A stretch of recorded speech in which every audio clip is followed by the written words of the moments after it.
All right, so today we're diving deep into Atomic Habits by James Clear. Oh, yeah, I think everyone's at least heard of this one. Right, super popular, and for good reason. Yeah.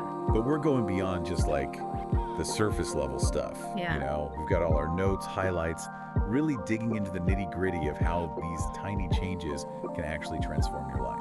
And I think what's so compelling about Clear's approach is that it's not just some abstract theory. Yeah. It's rooted in his own experience. Oh, right. His story's pretty amazing. Yeah, I mean, the guy went through this horrific injury in high school, baseball accident, I think it was.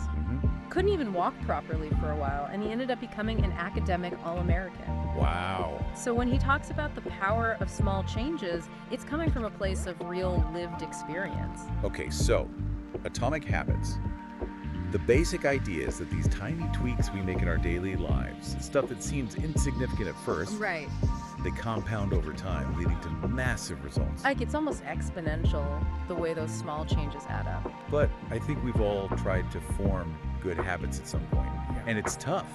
Right? Oh, absolutely. It's not enough to just know the theory. Yeah, it's one thing to read about it, it's another thing to actually put it into practice. Exactly. So Clear really gets into the nitty-gritty of how to make those habits stick. Yeah, one of the first things he addresses is this thing he calls the valley of disappointment.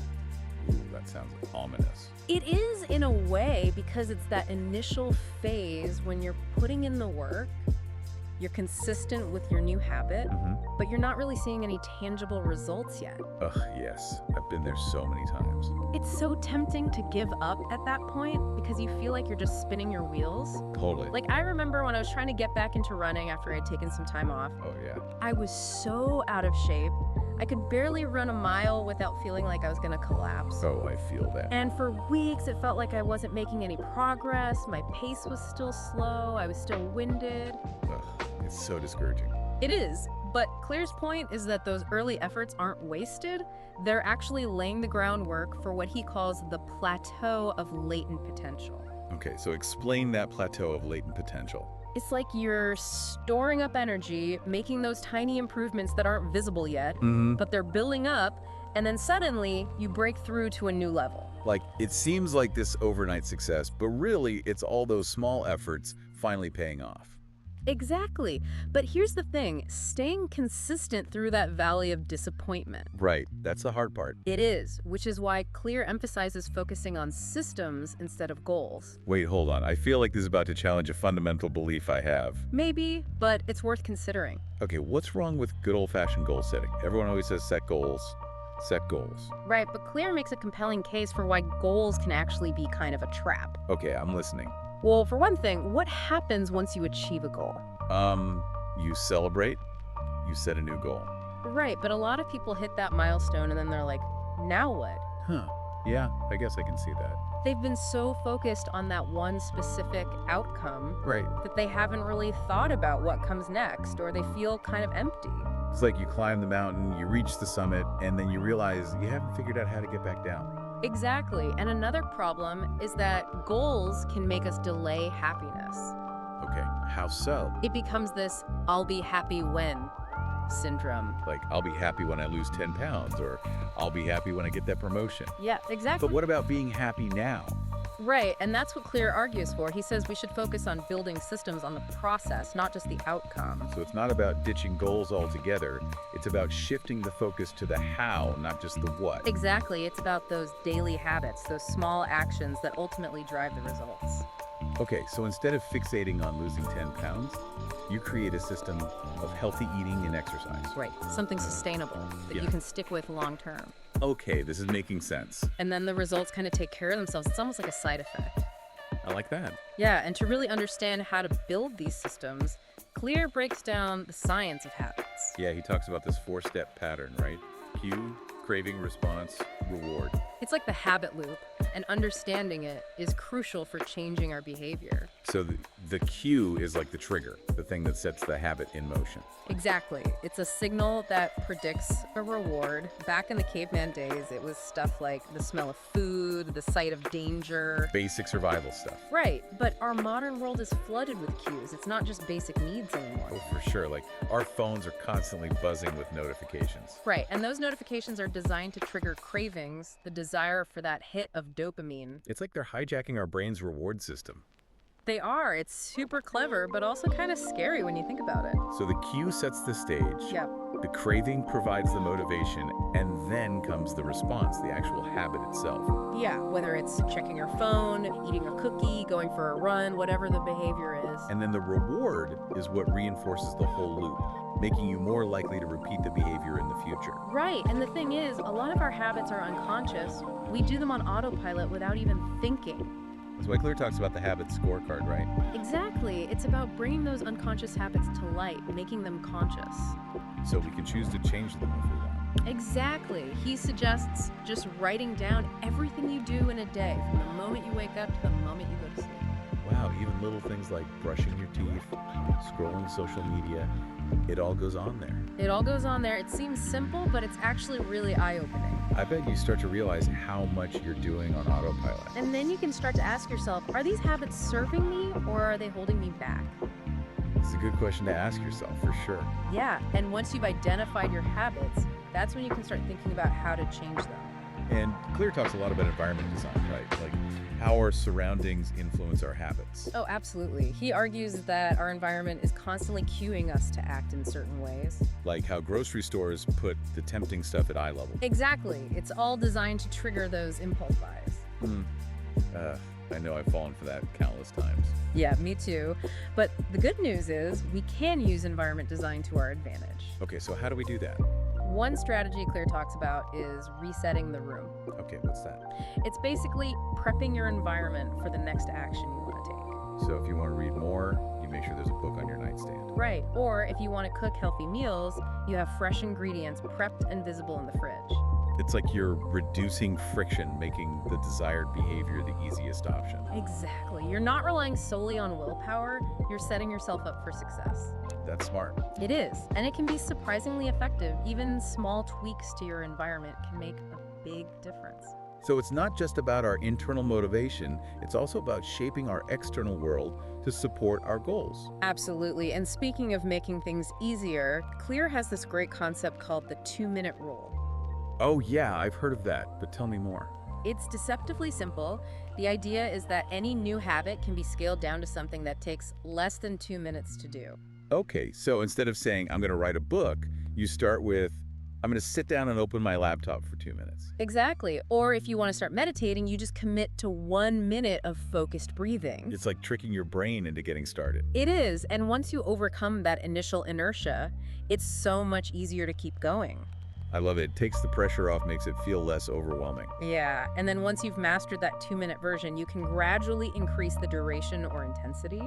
So it's like building momentum, starting small and gradually building up. Exactly. The key is to make the starting point so ridiculously easy that it's almost impossible to say no. Okay, so we've covered a lot of ground here. We talked about the power of tiny gains, the valley of disappointment, systems over goals, the habit loop, the habit scorecard, environment design, and the 2-minute rule. I think people's brains are probably exploding right now. Yeah, it's a lot to take in. But it's all so important for understanding how to build those atomic habits that can truly change our lives. I'm ready for more, though. What else does Clear have in store for us? Well, next time we're going to dive into making those desired habits attractive, easy, and satisfying, which are crucial for making them stick long-term. Ooh, that sounds good. Can't wait. Yeah, it's where things get really interesting. All right, well, we'll see everyone back here for part 2 of our deep dive into atomic habits. See you then. Bye. Bye. Okay, so we've laid a good foundation for understanding the mechanics of habits. Yeah, the habit loop, the cues, the cravings. Right, all that good stuff. But now the big question is, how do we actually make those good habits stick? How do we make them last? Yeah, because knowing the theory is one thing. But putting it into practice day after day, that's the real challenge. It is, and Clear doesn't shy away from that challenge. He gives us a ton of practical strategies for actually making those habits stick. Okay, so one of the things he talks about is making habits attractive. Right? Which seems a little counterintuitive. It does, because we tend to think of good habits as things we should do, even if they're not particularly fun. Exactly, like eating our vegetables, going to the gym, those kinds of things. But Clear argues that our brains are wired to prioritize pleasure and avoid pain. Makes sense. So if we want a habit to stick, we need to make it appealing to our reward system. Okay, so how do we do that? One strategy he talks about is temptation bundling. Oh, yeah, I remember reading about that. What was it again? It's basically pairing an action you need to do with an action you want to do.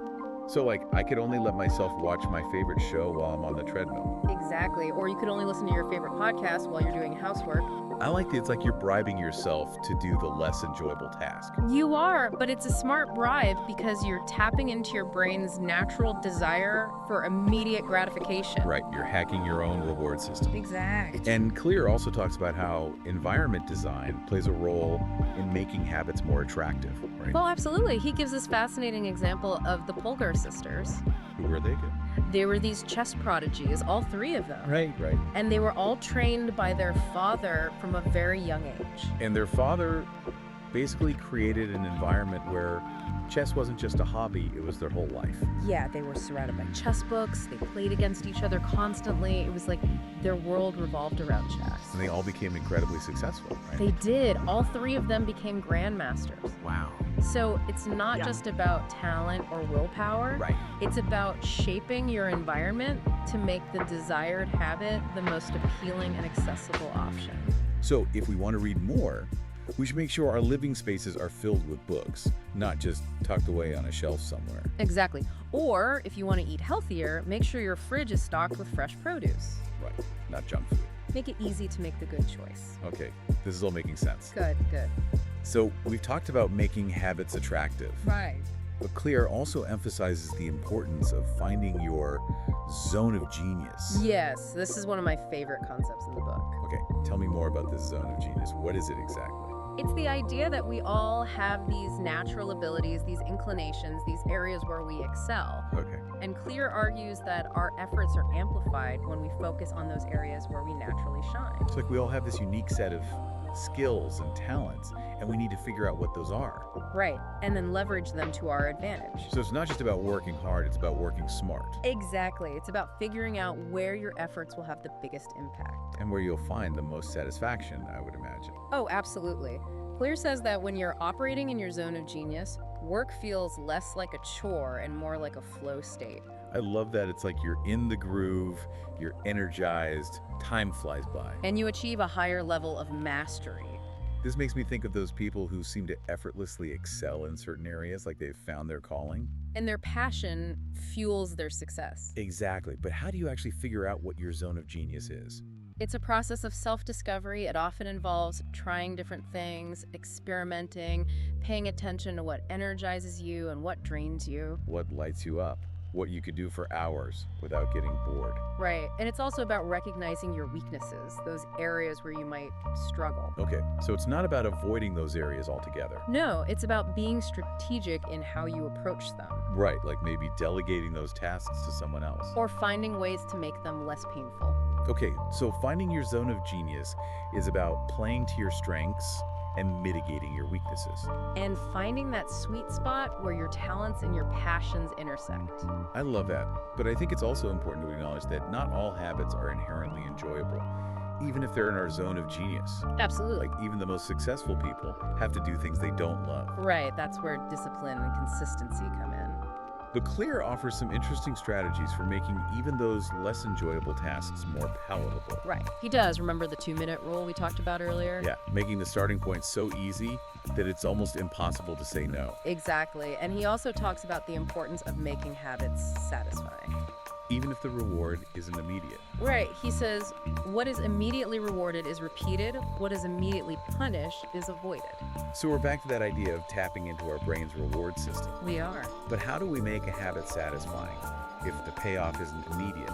Well, one strategy is to focus on the intrinsic rewards of the habit. Okay, so like if you're exercising, don't just focus on the long-term goal of weight loss. Right, focus on how good you feel during and after a workout. The endorphin rush, the sense of accomplishment, the increased energy. Exactly, you're shifting your attention to the immediate benefits. Instead of just the delayed gratification of the end goal. Right. And another strategy Clear talks about is habit tracking, right? Yes, keeping a visual record of your progress.